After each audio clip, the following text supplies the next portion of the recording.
बच्चों इस असर्शन को पढ़िए। इसमें कहा गया है इंटरेस्ट ऑन बियरर्स डिबेंचर, जो बियरर डिबेंचर होता है उसका जो इंटरेस्ट है वो उस पर्सन को दे दिया जाता है जो इंटरेस्ट का कूपन इन डिबेंचर के साथ अटैच्ड होता है। अगर वो उस कूपन को प्रेजेंट कर दे, जो भी पर्सन उस कूपन को प्रेजेंट कर देगा उसको इंटरेस्ट दे दिया जाएगा। ठीक है बच्चों। तो अब उन्होंने रीजन के बारे में, रीजन में कहा है कि बियरर डिबेंचर का जो वो होता है, पेमेंट होता है, ठीक है, या उसका जो ट्रांसफरेंस होता है, ट्रांसफर करने का प्रोसीजर जो होता है वो मेयर डिलीवरी से ही पूरा हो जाता है। उसके लिए कोई पेपर वर्क नहीं करना होता है, कोई उसको बुक में एंट्री नहीं करनी पड़ती, उसके लिए कोई रजिस्टर्ड काम नहीं करना होता है। ठीक है बच्चों। तो यही कहा गया यहाँ पे, and the company does not keep any record of these debentures.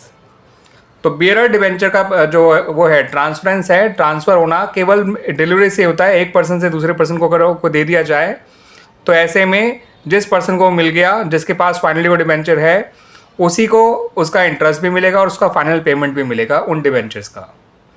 तो एसर्शन वाली बात भी सही है और उसका रीज़न भी सही है कि मेयर डिलीवरी से ही इसकी ओनरशिप चेंज हो जाती है।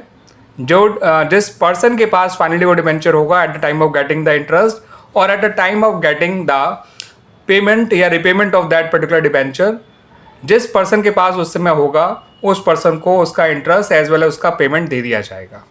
तो यहाँ पर भी बच्चों दोनों बातें सही हैं, असर्शन और रीज़न दोनों करेक्ट हैं, और रीज़न असर्शन का करेक्ट एक्सप्लेनेशन भी है। क्लियर बच्चों।